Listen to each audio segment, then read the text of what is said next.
My name is Jerome Ferry. My cameraman is Alan Eggers. We are doing a video interview with Art Swartzentruber, a lifelong resident of Cedar Rapids and co-founder and president of the Vigortone Agri Products Company in Cedar Rapids, Iowa.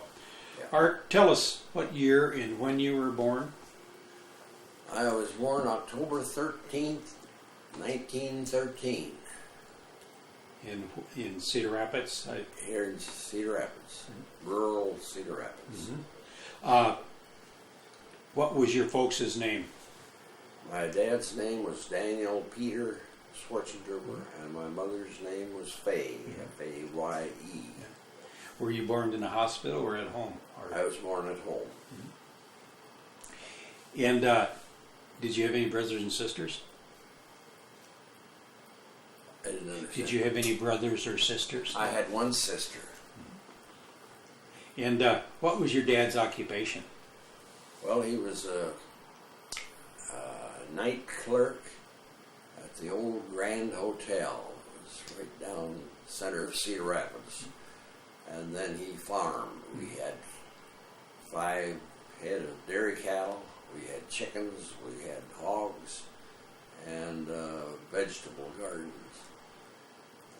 Right during the Depression years, a lot of things we didn't have, but we had plenty of food. Was this on what, Mount Vernon Road? Mount Vernon Avenue and 30th Street. At the top of the hill there? It's now a building, an office building now. It's right across from the Catholic school. All Saints. All Saints, right. Wasn't there an old grocery store right there in that vicinity? There was a grocery store on the corner of Memorial Drive on Mount Vernon Road. Biondo Brothers. And we, in addition to raising crops and so forth, we delivered milk to about 3 or 4 customers. That was my job early in the morning and before I went to school. And wasn't there a grocery store by the name of Masek? Oh, Masek, M-A-S-E-K, and they were right across the street from the old Dairydale School. And it remained there for many years after the school was torn down. Trolleys. Do you recall trolleys in Cedar Rapids? Yes, I do, and it came out Mount Vernon Road to 24th Street, stopped there. And I know on occasion, I can still remember it, I was big enough, but my mother would practically carry me from the end of that line to where our home was, which is probably a good half mile away. When the trolley run to Mount Vernon in Lisbon, that was evidently before your time. I remember it. My mother remember The interurban or whatever they call it. my mother taking me on a trip one day down there. It was a very eventful event for me. I can even remember what clothes my mother had on. Horses. Do you remember horses in Oh your... yes, we had, that was our mode of transportation. Before the Model T was horse and buggy. My dad drove that back and forth downtown, kept the horse in the livery stable there during the evenings, and that was the way we all got around. He worked the night shift at the Grand Hotel? Yes, he did. Yeah. Yes. Do you remember the first automobile that he had? Yes, by all means. It was a Model T Ford, and my sister and I were so excited about it that I think we spent several nights sitting in it all night. But that was a big event, and of course, it came along about the time of the Lincoln Highway, and that prompted the people to want to travel with those very economical Ford touring cars. Do you remember the stretch of pavement they put in experimentally out Yes, east? indeed. That was The Seedling Mile, they call it. Seedling Mile. And farmers would come from far and wide to ride either in their buggies or in their cars up and down that thing, and it was a great promotion. So when the voting came along for highway money, these farmers were all in favor of it. That was very good thinking on somebody's part to put Yes, that indeed here. it was. How long of a time period it was from the time they put in that Seedling Mile until they finally paved the Lincoln Highway? I would say probably within the second year, and it was quite an event. You know, there was no way to get from East Coast to West Coast at that time. And you lived right off of Right on the Lincoln Highway, so I imagine you seen quite an increase in traffic and. Yeah, we could. At first, we'd see maybe 10, 15 cars a day, but as time went on, it increased. And very interesting time in Cedar Rapids to have these people coming in, tourists coming in. Many of them would stop at our place because we sold milk and vegetables and eggs, and so we got a lot of interesting and weird stories of why they were traveling and where they were going. Do you ever recall any gypsies in that neighborhood? Oh, indeed. They camped right across the street from our place. And as I mentioned, we sold produce, and they would come over, 6 or 8 of the men. And I can remember my dad watching them because they would generally steal more than they'd buy. But they did camp there. They were very colorful people, colorfully dressed, and generally had some of the more expensive automobiles as time went on. Mm-hmm. Hunter Airport. Do you remember Hunter Airport? Oh, yes. Any memories of it? Well, one of my very best friends, Walt Nesper, was would walk. They would put on shows, plane exhibitions, and he would walk around on the wings of this plane. he was such a good friend of mine. He started the Nesper Sign Company. He never tried to talk you into performing. Never. He couldn't have done that. How about for that? Did you have a newspaper route when you was a kid? Yes, I did. It was in town, the east edge of town, and I delivered the Gazette for 2 or 3 years. It was a good source of making a few bucks at that time. Did you remember the first radio your dad had, or did you have a radio in the early days? Yes, we did. First, we had a Victrola. When you bought a Victrola, they'd give you some records, but we got one record, and I remember the one side was Dardanella, and the other side was Three Black Crows. And we'd play those over and over and over again. Radio came along just a little bit after that. You had mentioned your dad working at the Grand Hotel. The Grand Hotel. The right? Grand Hotel. Did he ever take you down there? Oh, yes. I can remember it was at one time it was the finest hotel west of the Mississippi. But it was in its later days when he was there. It was a big hotel, and all the baseball players stayed there, and so I always had plenty of cracked baseball bats to play with. Wasn't there a grand theater too? Yes, there was a grand theater, a burlesque, right next door. They had live burlesque shows. Yes, they did. How about any other theaters that stick out in your mind? And it Any other theaters at that time? That Majestic Theater, that was live shows. It's right across the street, right across 3rd Street, and it remained there for many years. Did your dad ever let you stay overnight at the hotel when you worked Yes. there? I remember the first time I stayed with him. I was probably about 8 or 9, and he took me upstairs in one of those huge big rooms.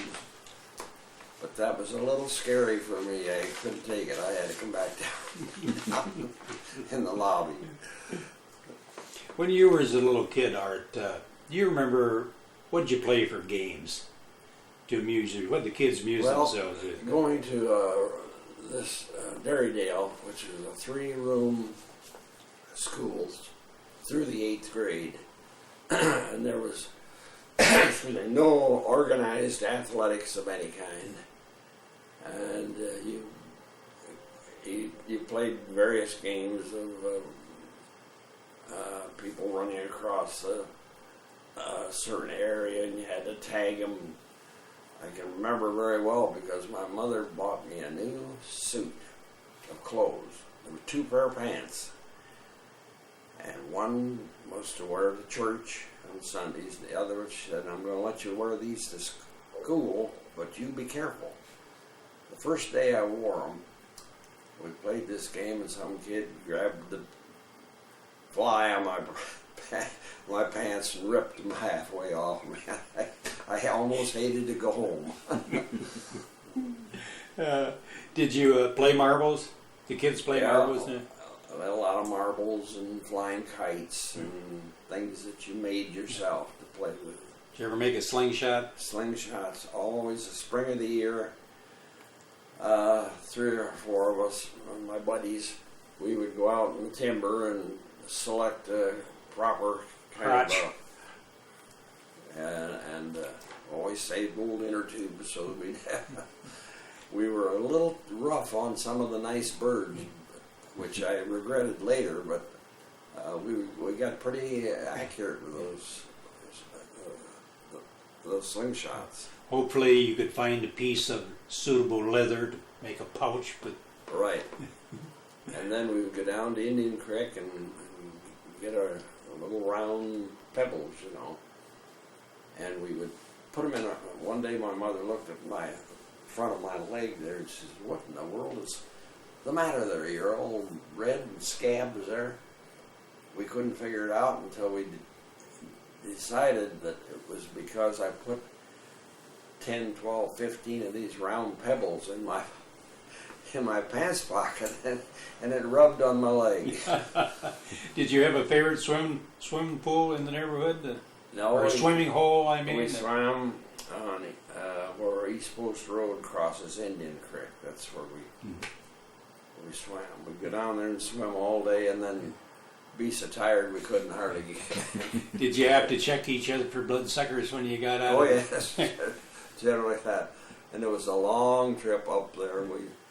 We our only means of transportation was old bicycles. I never had a new bicycle, but those are wonderful days. Yeah. And how about the winter time? Did you ice skate? Ice skating, and then we made a ski sled out of old barrel staves, and we had some exciting times because at one time one of the boys, by the name of Nemechek, was coming down the hill and hit a tree and broke his leg, and we're way back in the timber. And of course, I suppose you all went barefooted in the summertime. No, that was always find out who could start the barefoot idea first in the spring. Bib overalls, Oh yes. full of patches. And In those days, you know, it was during the hard times, and you wear shoes until the toes would stick out. But you never thought anything of it because everybody else had the same problem. how about indoor plumbing? I don't imagine you had No indoor indoor plumbing. plumbing, no electricity for the first, I'd say, 8-10 years of my life. And Outdoor it was pretty toilets, primitive there, but outdoor toilets, and you had an outdoor oh toilet. yes, Yeah. yeah. Your mother probably had hollyhocks planted around it. Yeah. How about a cistern? Did you have a cistern to collect the rainwater? Yes, we did. Yeah. When you were young, there was an explosion of the Douglas Starch Works downtown. Yes, I remember it very well. What were you doing? We were eating dinner in the evening, and we were probably 4 miles from Pennington Ford, and it rattled our windows. And we wondered, of course, what in the world happened. Didn't find out until hours later. When you lived there in the 3400 block on Mount Vernon Road, and you looked down towards downtown Cedar Rapids, did it have all of the trees that it has now, the large trees? Was there a lot of timber? There's always a lot of trees. Right. And we got to study them pretty well to see what we're... Did the kids chew tobacco, smoke cigarettes back then? Mostly what they call them, cubebs, I believe, a little bit. I was... What was that? What was that? Well, it was a combination of some kind of a weed. We roll them up. I never went for that very much because I can recall it in the fall of the year, you raking leaves up. Then you'd set them afire, you know, and the kids would jump over there. And you never could quite make it over. And you sucked in the air, you know, and it just burned like fire all the way down. So smoking never made sense to me, and I never smoked. You never did. I did chew a little tobacco once. It was in the fall of the year when the grapes were out, you know, and we were eating grapes and chewing this tobacco. I got so sick and laid out in the front yard. I thought I was going to die, and my mother did too. But that was the end of my tobacco experience. Was your dad? Did he drink? No, He didn't. no. My folks were very. They were. My dad had a Mennonite background, and they were pretty strict. Were church-going people? Yes, but there were when his family moved into the area around Donaldson, Iowa.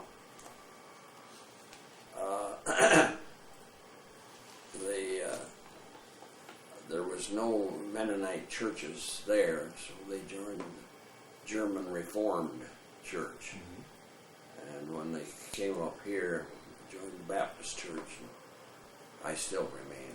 I'm probably the oldest member of the First Baptist Church in Cedar Rapids. Did they make you go to Sunday school every Sunday? Or? Every Sunday, never missed. And joined the Boy Scout troop from that church. I've always valued my Boy Scout experience, and I've contributed every single year since they came around to to get donations. You ever remember your dad giving you a whipping?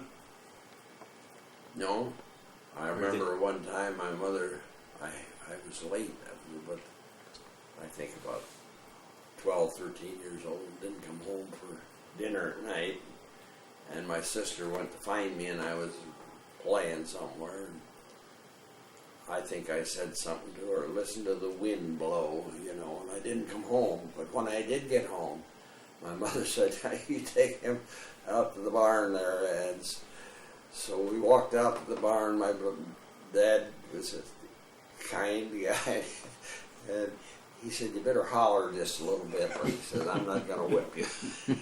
You know better than that. You knew you shouldn't have stayed out.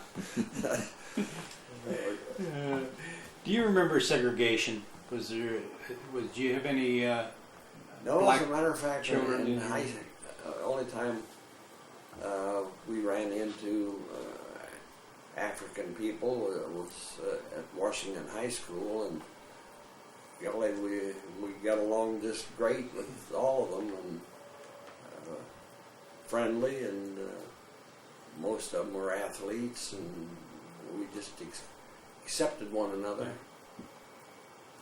You had mentioned the Derrydale School earlier.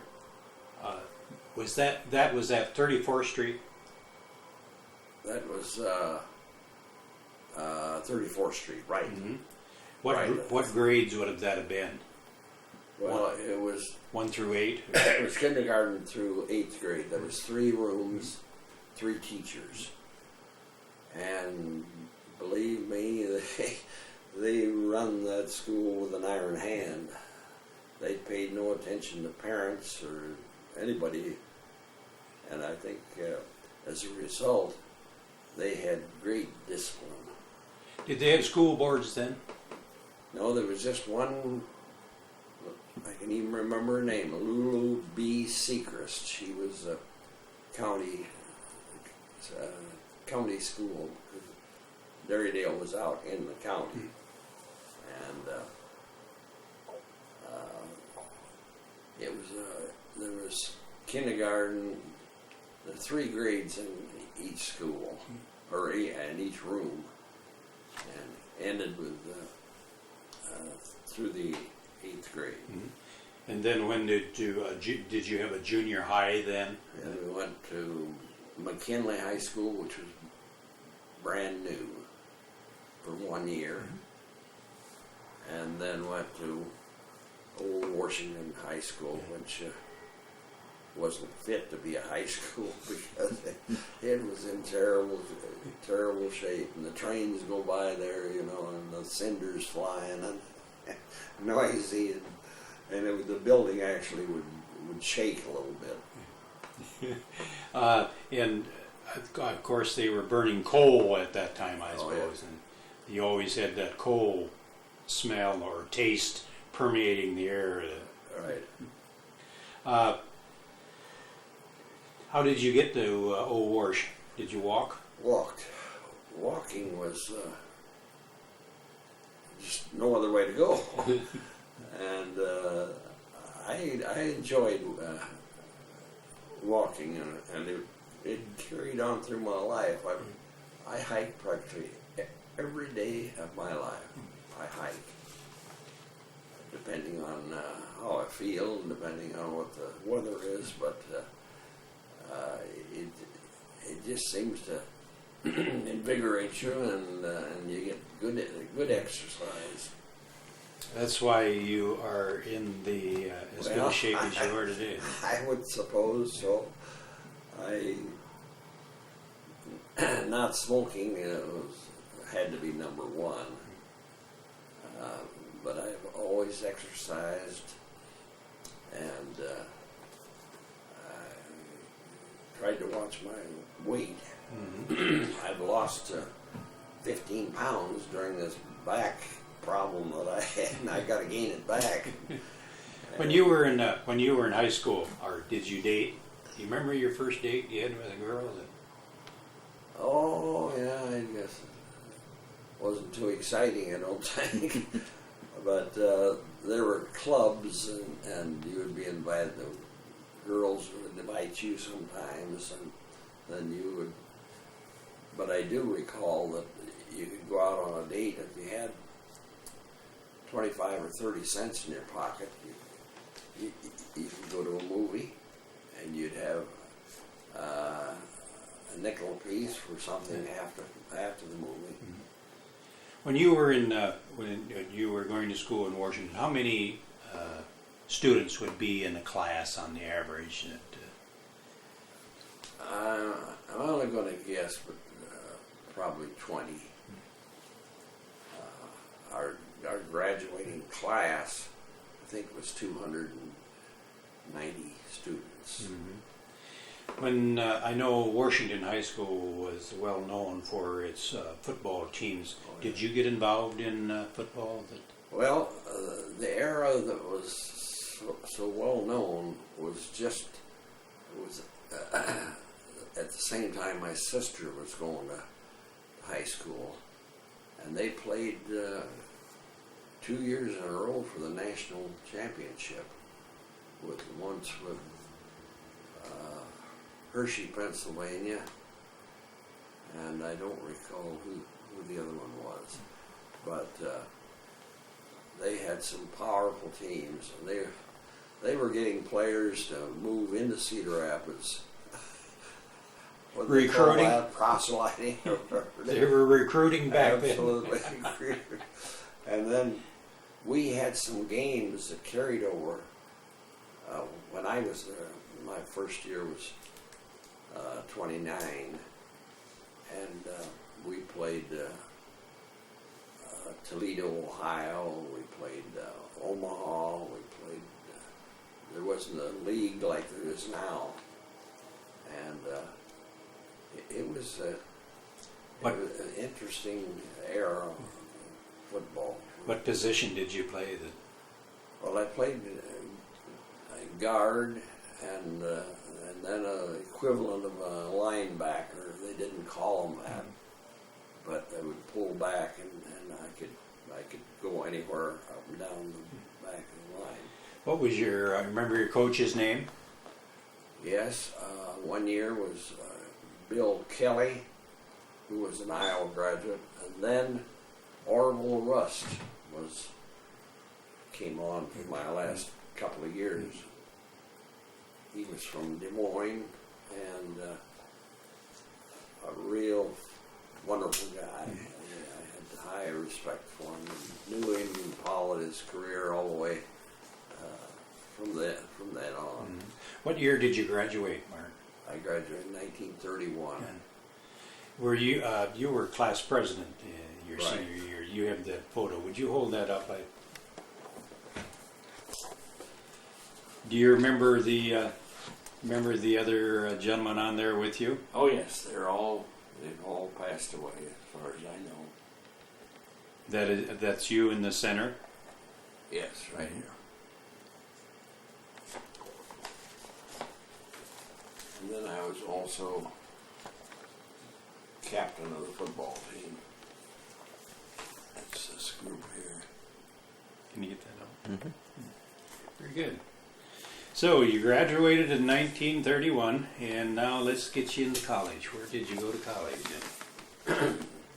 Well, I had to work, so I stayed in Cedar Rapids. Glad I did, because I got a very good education at Coe College, and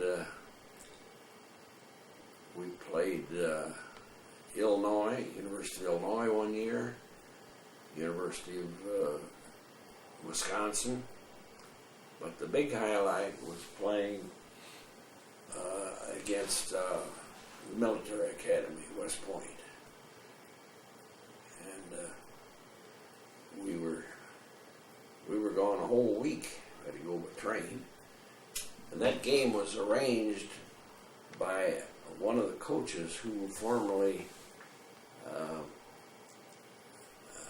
was at Washington High School, and also Coe. Mm-hmm.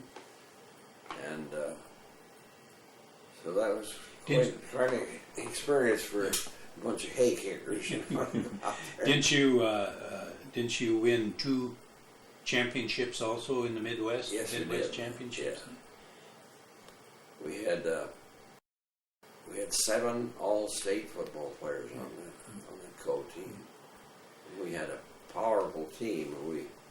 We played Army pretty good, 12-0 at the half, but they had about 100 players. We had 30, I think.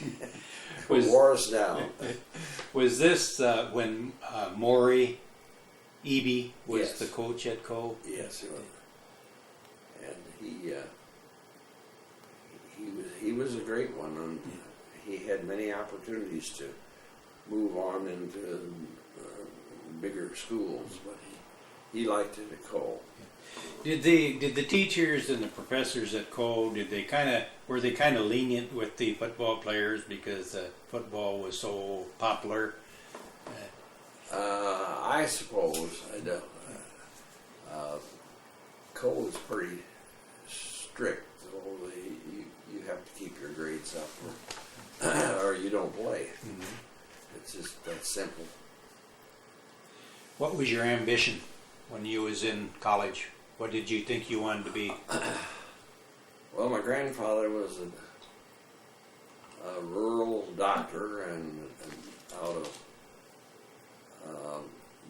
Donaldson, Iowa, and so I was taking pre-medics, a lot of chemistry, which certainly helped me later on in my career at Biggerton.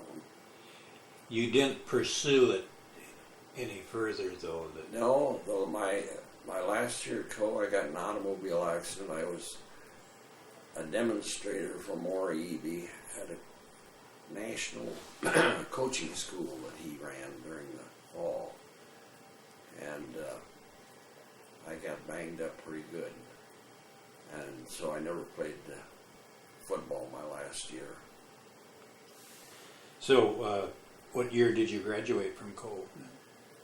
Well, I actually was in the 1935 Mm-hmm. class, and from there I started to work for Goodyear Tire and Rubber Company. But I was not very happy there because it wasn't what I wanted to do the rest of my life, and had the opportunity to take over the livestock feed business, and glad I did. Who was this that you? Was it somebody you become acquainted with that had a feed business, or? This was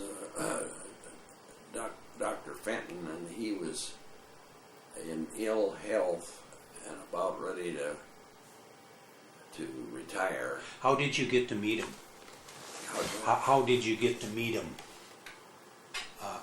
Become acquainted with Dr. Fenton? Well, he was my father-in-law, and in 1941 he went to Arizona. He had tuberculosis and subsequently passed away. He had not done much with the company, but he had some good ideas.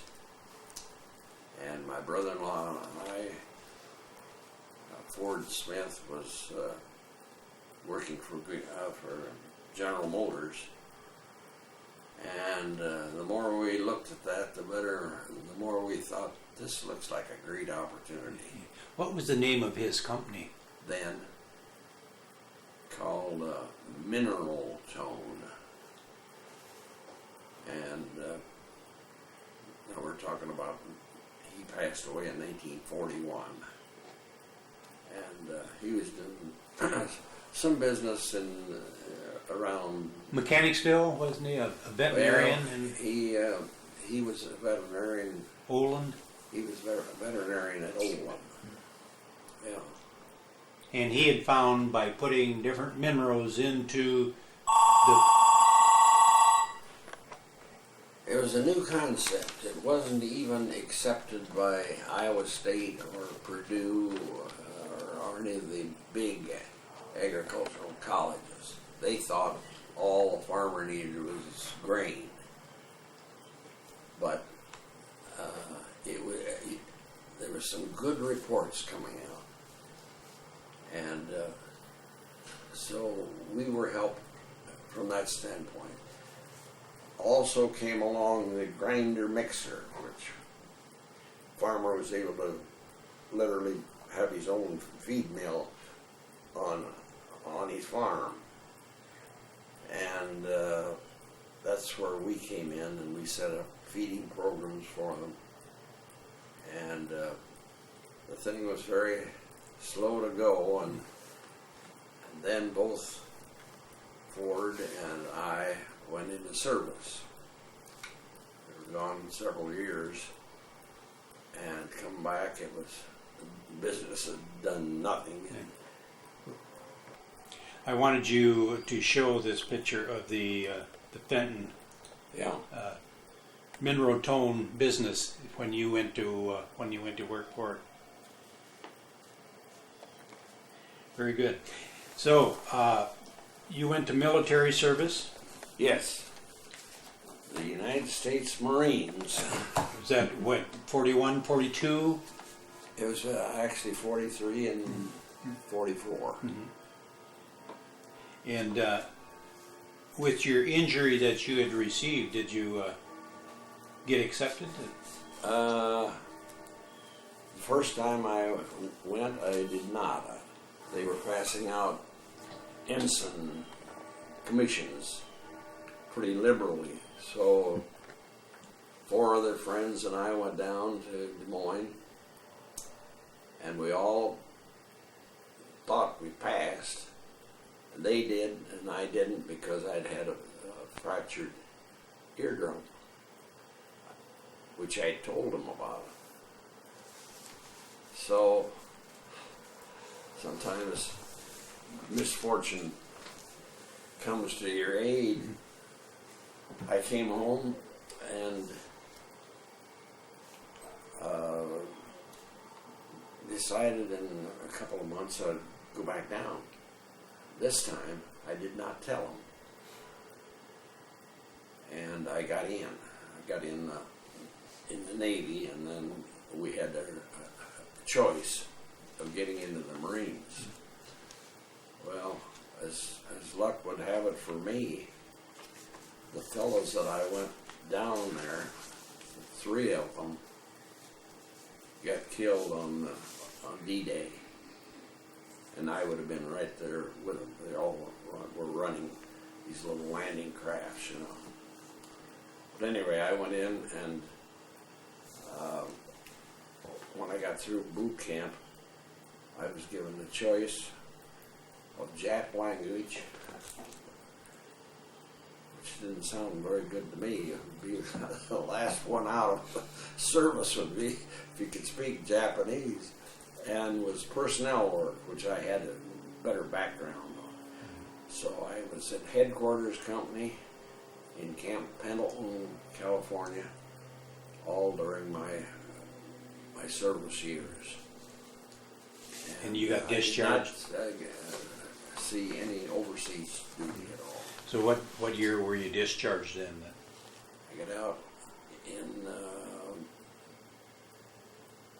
at the end of the war, which was 45? I think it was late 45. Now, this time that you had spent in service, were you thinking about this business back home? Oh, absolutely. Getting more ideas. My partner and I were a very good combination. He was in the Army, and we both got back. And I was always good at conceiving new ideas and new approaches and new products. And he was an individual who would carry on through, you know, which detail man. So we made a good combination. Then it wasn't one of the first things you did, didn't you rename the company that? Yes, we did. Yeah. His name, That's when it got named Biggerton. Why did you choose the name Biggerton? I don't know, it's just a name that we had talked about quite a bit before. But it sounded good, and so we jumped off on with that concept, and I think it really worked and really helped us. So who was the first president? You or Ford? Actually, we didn't have a president. He and I just worked kind of together and made the decisions. And then as time went on, and we had other people involved, and so I was appointed president, and I think even Ford voted for me. Was it too long before you started? You see yourself expanding and the business becoming? Well, there were good things happening, like the grinder mixer, and like the acceptance of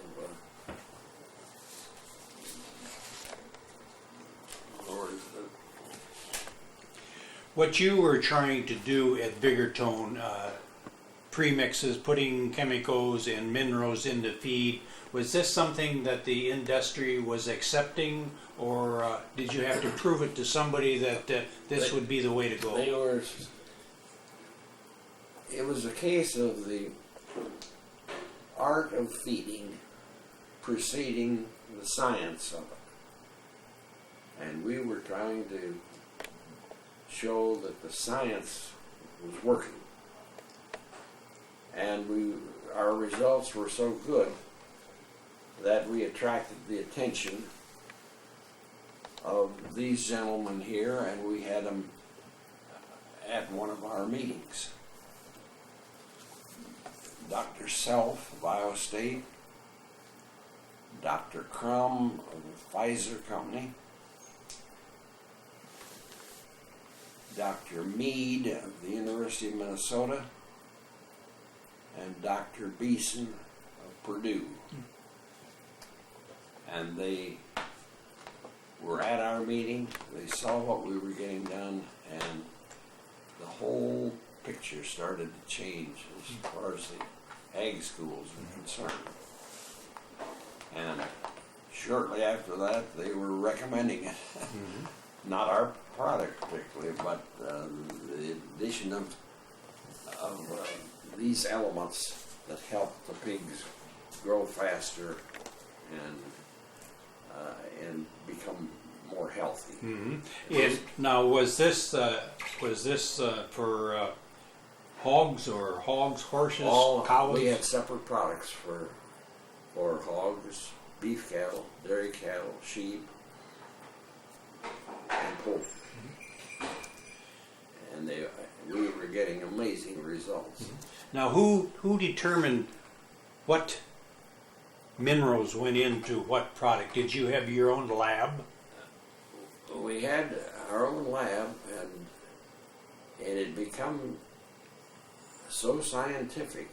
We had veterinarians and we had nutritionists on our staff.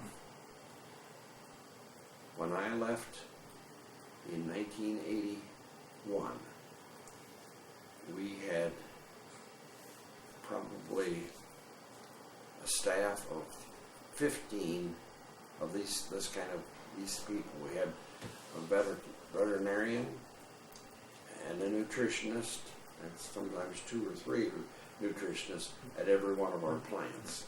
And they were available to our customers. They could come in or call on the phone, but it really was working. So it wasn't long before you knew you were going to have to start expanding someplace. Right. Particularly, big trucks were getting bigger, big semis coming, there just wasn't room there. So our thought was we'll start to expand, so we built The top photo, I think. So, building. So as we grew, we started to try to buy property over there. And the lady next door would not sell. We offered her 3 times value of her property. And she did us a favor. We got out of that congested area and went out on Blair's Ferry Road. This plant here was across the street from the original Fenton, or just next door to it? No, next door. Next door to it. Attached right on. Mhm. Yeah. So you went to Blair's Ferry Road. Went to Blair's Ferry Road, yeah. That's this plant here.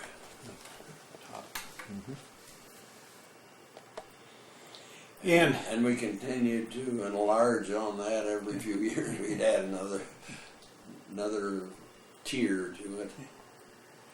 So in order to enlarge or to become such a going company, what was your sales strategy? What did you use for salesmen? Well, we decided that our best approach was not through farm dealers, store dealers, but through our own customers. You get a customer that did a good job with your product, and we'd approach him and say, how would you like to pick up extra income? We'll give you an exclusive territory, maybe 3 or 4 townships around here.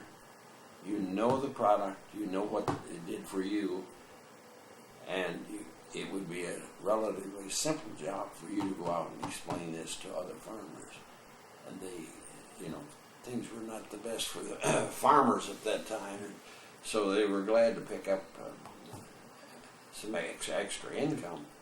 And we would have a field manager over every 10 counties, and he would hire these customers to sell for us. Well, in order to get them out, we had to have some incentives. So we were sitting at the Elks Club one day talking to an insurance man, and he said they had just gotten back from a trip of fishing. By golly, that sounds good to me. Let's try a fishing trip. Had to do so much volume. First time we did it, well, we took 250 men twice, 2 groups, 500 altogether, up to the Lake Cabotogama in northern Minnesota. And they had such a great time. Discussing the product all the time they were there, and how they were selling and how they were doing. And so we started an incentive program that we think was the very basis of why we succeeded. And a field manager could handle probably 10 or 12 farmer dealers. Marlon Peterson, for example, who was known as the singing farmer, he was our key field manager in northeast Iowa. And he was turning in, within a short time, well over $1 million in sales. And he'd get his men all worked up to go on these fishing trips. And we'd have meetings every 2-3 months at this place called Wendy Oaks, and we would have maybe 200, 300 farmer dealers in there, and show them new products that we're developing, and cite what some of the other successful men were doing. This was one of, in later years, because this is a very exclusive type of thing, but it's a houseboat that we purchased, and we would invite top level men. These were fellas that were high producers, and we could handle 10 of them at a time. We had 4 guides,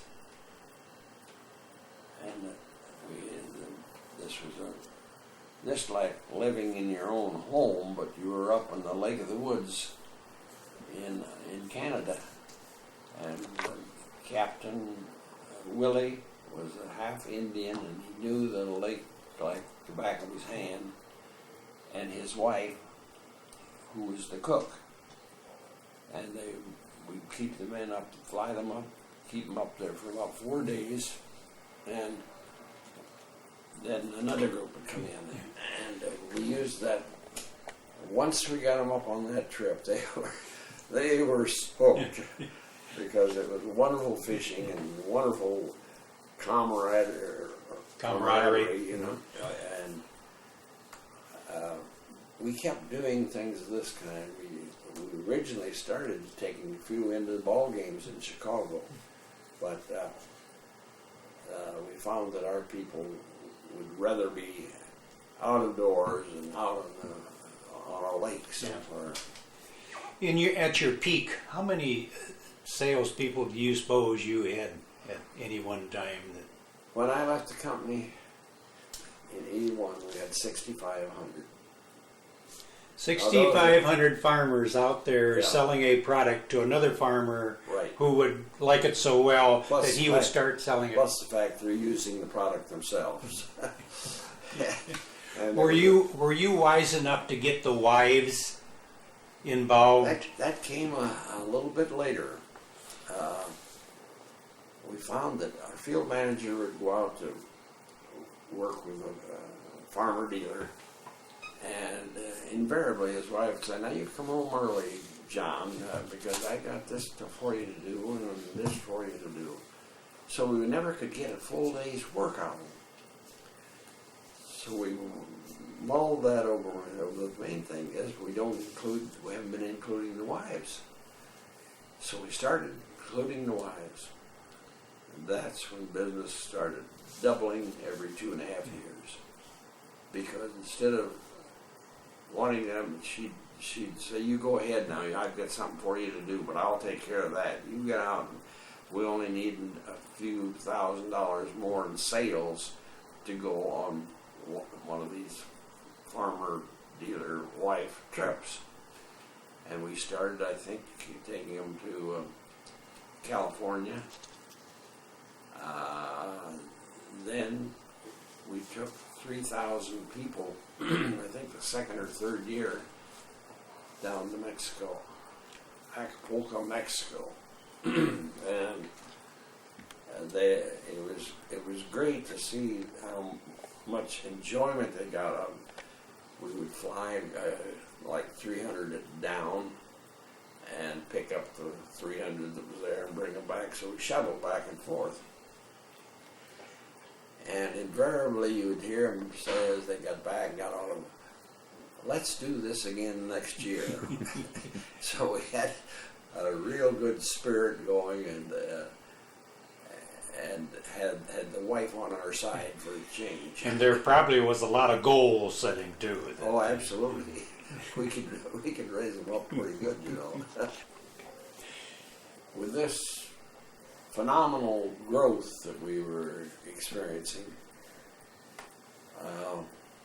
we needed to build more plants. We didn't have the capital to do it the way we thought it should be done.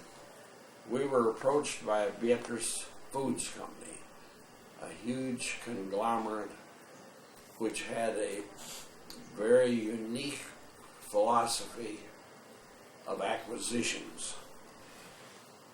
Many times, big companies buy smaller companies and take over the management of it. They don't know how that small company grew, and they destroy the smaller companies. But Beatrice's philosophy was, "You've been doing a great job. We'll let you continue, and we'll supply the financial backing and we will not interfere as long as you continue to grow. In the meantime, we will supply you with all of the facilities that we have at our general office, such as accounting, advertising, sales promotion ideas, and so forth. So it sounded very good to us, and we sold the company, but continued to run it, and we had management had good incentive programs, and this succeeded because we were able to build these companies, these factories that we needed at Marion, Ohio, at Thompson, Georgia,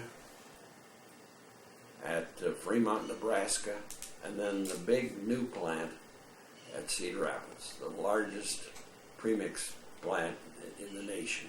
I'll take that.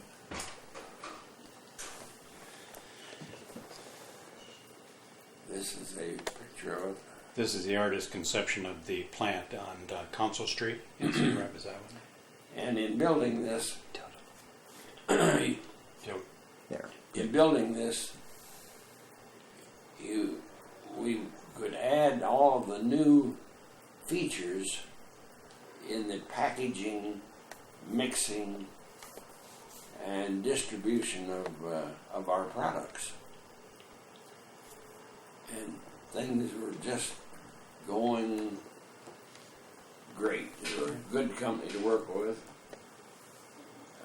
Fortune magazine at one point had an article called "The Sleeping Giant," which had referred to the Beatrice Foods Company. And they were in the sales bracket of about $14 billion.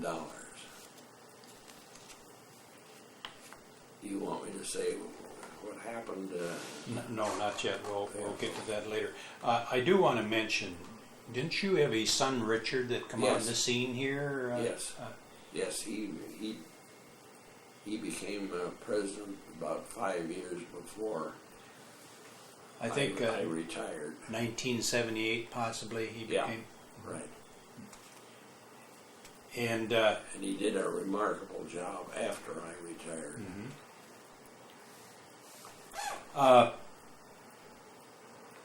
Along about the early 70s, you decided to hire a gentleman from WMT.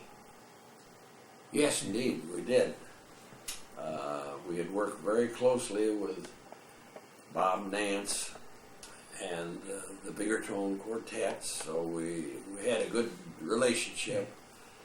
And I approached Bob to join our company, in which he would head up all of our programs that were set up for dealers. One was the building up of our quartet program, which he did. Well, he lined up, I think, some 150 quartets throughout the United States that we could use to supply to farm groups. And we would supply them at no charge to a farm group where our dealers were involved too. And this program just went so good because of good, clean entertainment for farm people, and we used the theme "Harmony in the Feedlot." It tied in with this whole program, which was turned over to Bob, and he also published our Newsletter? I have it here. You got one? I have it here. Yep. Our newsletter called "Bunk, Bull, and Business." Now, you're talking about these quartet groups. This was a free service Vickertone provided. Let me get this straight. A farm group would want to get together and have entertainment, and they would ask you, could you help us as far as lining up entertainment? Yeah. And then Bob Nance would go ahead and line up somebody. These were our own dealers who organized the meeting. Mm-hmm. And then we would supply them. Yeah. And this was a free service you provided. Oh, absolutely. And once they heard the bigger tones, they liked them, you know, and you couldn't keep them away from it. And the bigger tones, they were the local Cedar Rapids group, Right. headed up or not headed up by Bob Nance was a member of it. Right. Did you like to? And this was a brochure. And then in the lower left-hand corner, you see their logo, Harmony in the Feedlot. This had been a very lucrative advertising Yeah. It was. for you. It was terrific. And they were being used right up until recently when they changed members occasionally, not very often, but they lost the last one member there and they decided to call it quits. Mm-hmm. In this, Bob Nance, it was his responsibility to do the scheduling for all of these quartets across the country for these events. Yeah. Right. Okay, so at what point of time did things start to change as far as Beatrice was concerned? Was this still a good decision that you went with Beatrice, or? It continued. As I mentioned, I retired in 1981. My son Dick was the president, and he more than doubled sales in the next 8 years. And everything was just looking great. Here was backing of this huge Beatrice company. When up come some people called Kohlberg, Kravitz, and Roberts, a holding company who, by some maneuver,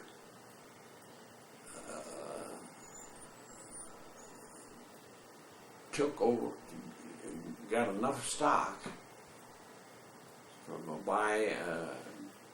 leveraged buyout to get control of Beatrice. And the next day, after Beatrice had talked to Dick about making the Cedar Rapids outlet the main headquarters of the Agri Products Division, which consisted of not only Vickertone but about 5 other feed-oriented companies. The next day, he gets a call from Beatrice, hold everything, the company has been bought out. And Beatrice was made up of about 350 companies like Vickertone. And these scavengers, I call them that because that's what they were, started selling out the company. They sold our company to an English firm called Tate and Lyle, the largest sugar and molasses company in the world. And Dick asked me to attend the first meeting when the representatives came out. These people knew nothing about direct selling. They knew nothing about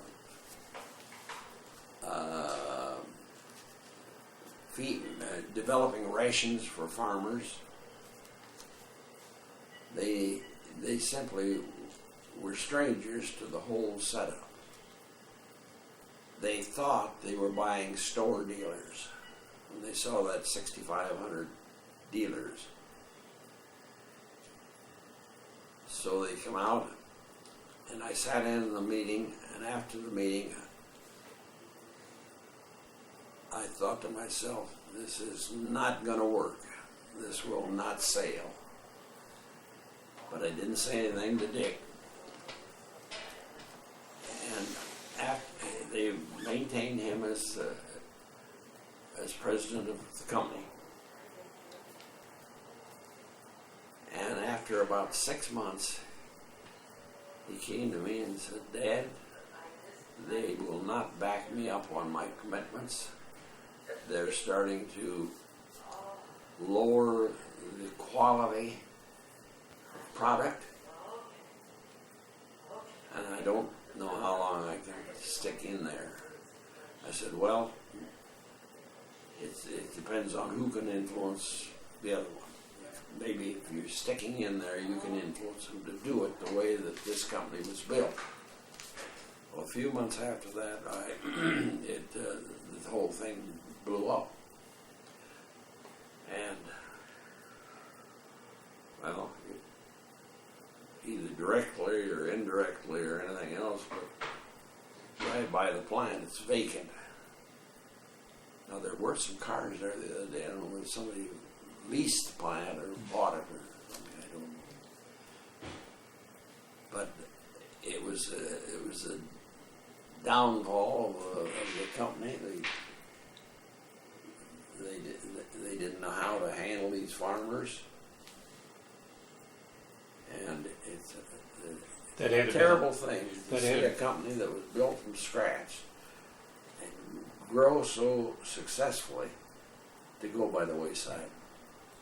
That had been a very emotional thing for you to see that go down the tubes. Absolutely, absolutely. All the sweat and blood you'd put in it for so many years. Yeah. What year would you? I was out of it, so, but it hurt Dick more than anybody else, and he decided to get out of the business, and he's now a physical therapist down in Des Moines. Throughout your time in the community, you gave back. You served on a lot of boards, and I think you were one of the original founders of the Elmcrest. Right. Yeah. A lot of others have claimed, but I have the picture of the group. I think it's in that. Not this one. Oh, maybe just we don't put that in. Some of them are my friends. They were not the original founders. There was 15, and there's been quite a bit of discussion on it within up to date, even about who was on the original group. But I have the list. Yeah. Then you also was the associated with the baseball league here in Cedar Rapids. Right. For I think 10 or 11 years. And that's when I got well acquainted with Gus Schrader, the old sports writer. And we went to Vero Beach several years for spring training. And he liked it so well down there. When he retired, he moved down to Vero Beach. But the poor guy died. We played golf on Thursday. Friday, he had a stent operation. The wires. The doctor said to his wife, go on home. I wanted to rest. Come back in the morning and take him home. Midnight, she gets a call to hurry down there, and he died. Did you look forward to the new stadium opening in Cedar Rapids then? I thought it was a pretty aggressive expenditure of money, but I've been out there, and it sure looks nice. If they can afford it, they're gonna have to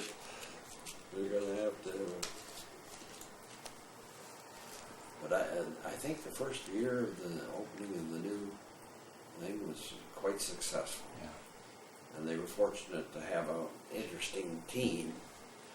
And if the Angels continue to supply them with good players, why, they'll make it. It's a great asset to Cedar Rapids. Art, you have a lot of interesting photos here, and I'd like to have you show them and tell the story behind them. This one here is a Bible. This is a family Bible that has come down through, generally ends up in the hands of the oldest male member of each generation. And I've had it for about 30 years. And the opportunity came up to present this to Coe College and to display it in an area where many, many people will see it. It's as you can see, it's an old Bible, and I think being in a controlled atmosphere of the Coe College Alumni Center is a proper place for it. And my relatives who were all involved agreed with me, and many of them have came to Cedar Rapids simply to see that Bible. The Bible come to the United States in 1851. Right. Yeah. And that been the same year that Coe College. Same year as Coe College, right. And then And I could say, wait, if you want to see it, it's on display and available to look at. Just go to the Alumni Center and ask, and they'll show you where it's at.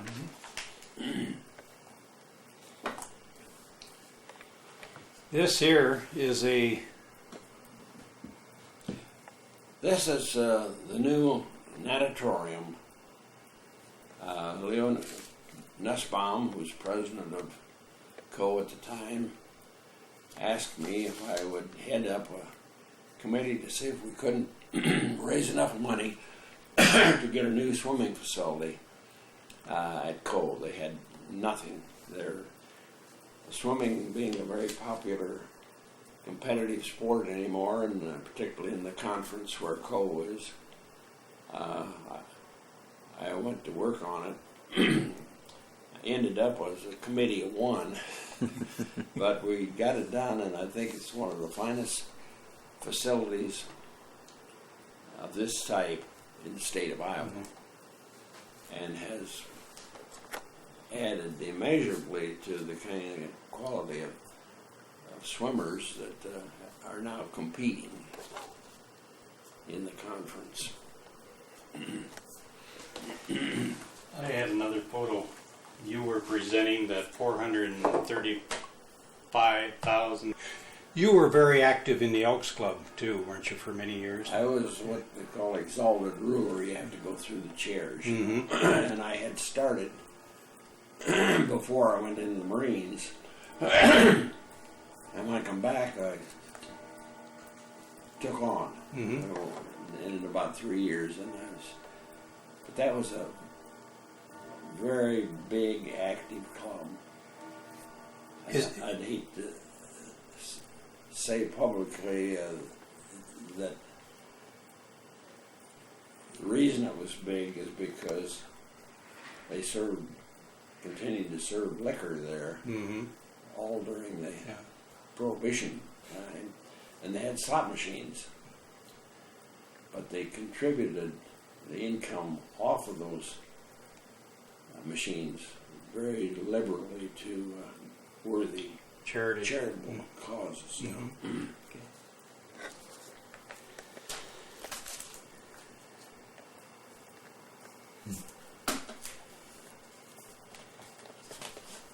Well, this was one of our In your younger days? Younger days when we were up on the Ark, which we went up several times a year.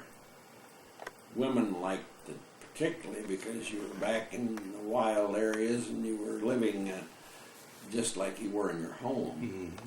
Had showers and you had your food served to you, which they liked. And it was just a beautiful place the Lake of the Woods is probably the prettiest lake in the world, and a lot of islands, a lot of wildlife.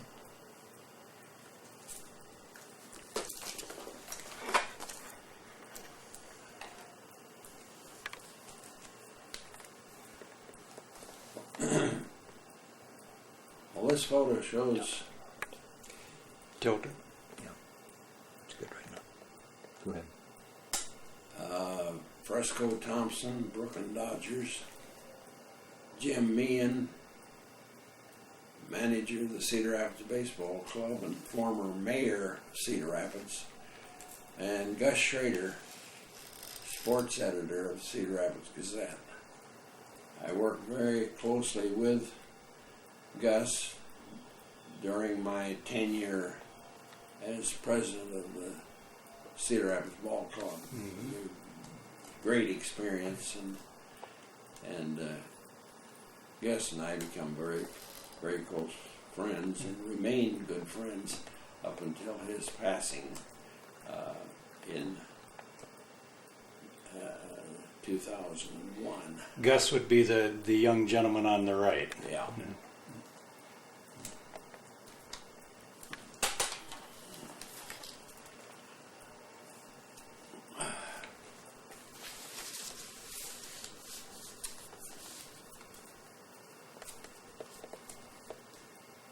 This was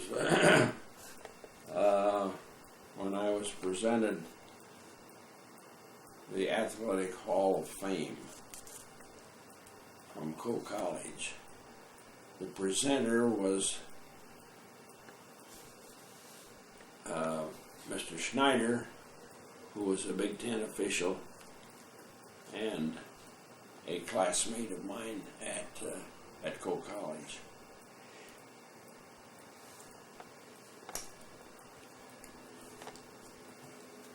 That glass, Yeah. is that been broken? I've been very active through the years with the festivities and the things going on at Coe College. It's been a great reward to me to see what has been accomplished in the last 40 years. Wasn't, we had a photo, but we seem to have misplaced it. Your alumni, didn't you Yes, present? the 1935 alumni class presented Coe with the largest single donation in the history of Coe. It's something in the area of $450,000.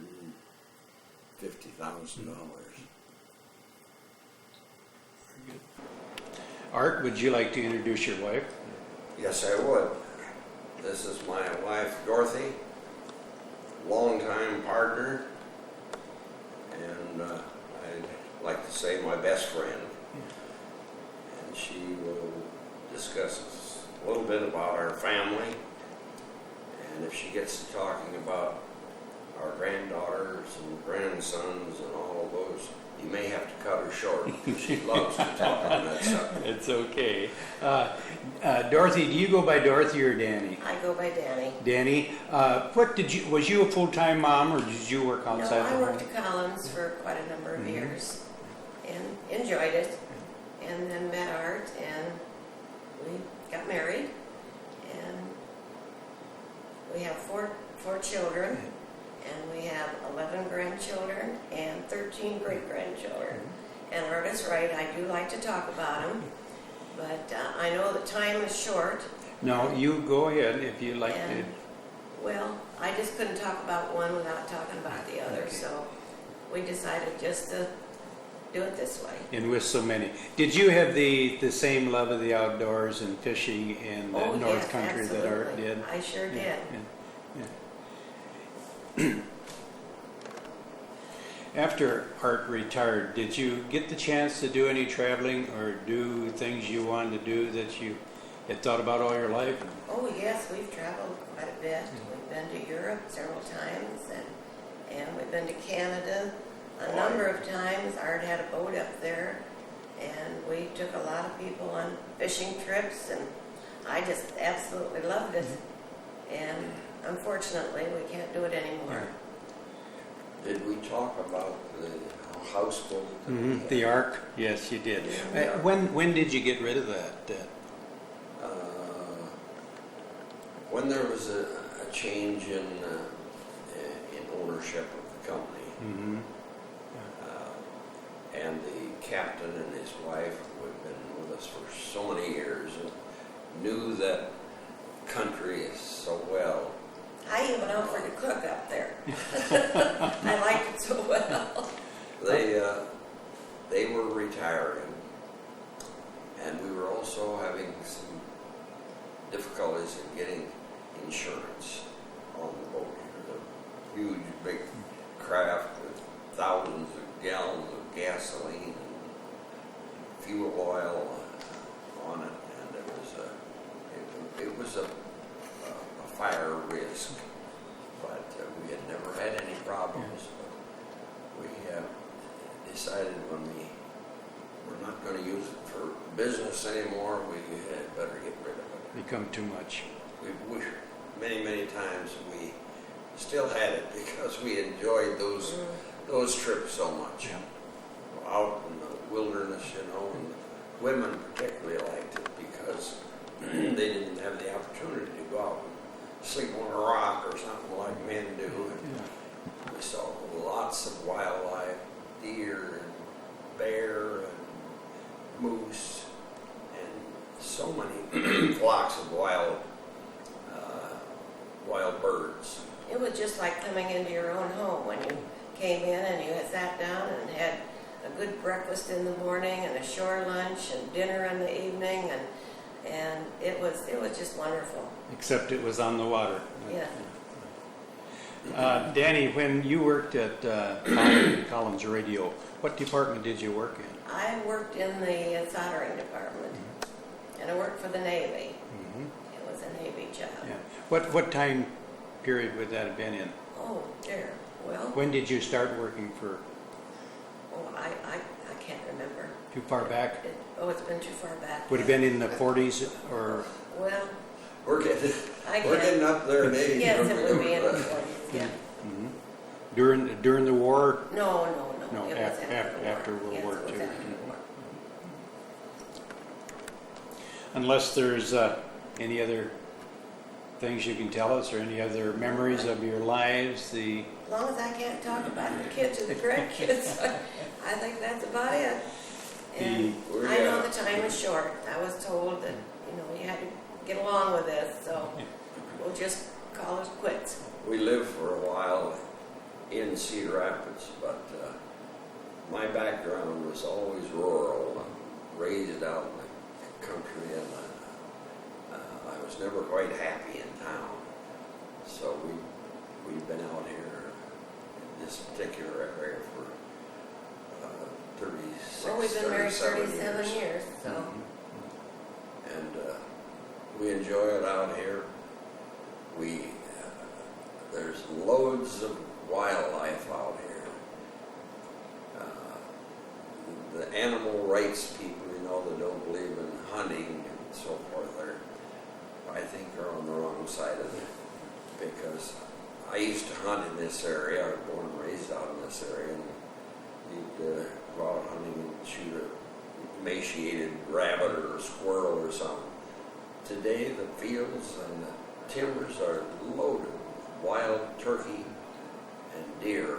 In this area right in here, I guess we have at least 50, 75 deer. And we've got many, up in the thousands of wild turkeys. And just have to hunt to kind of thin them out because they'll overtake the area. The area we're talking about is just off of Highway 13 between Marion and Highway 30. Well, Art, unless you have any other memories you want to tell us about the Cedar Rapids History Center, the Linn County Historical Society would like to thank you very much for sharing your memories, both of you for sharing your memories with us. And thank you.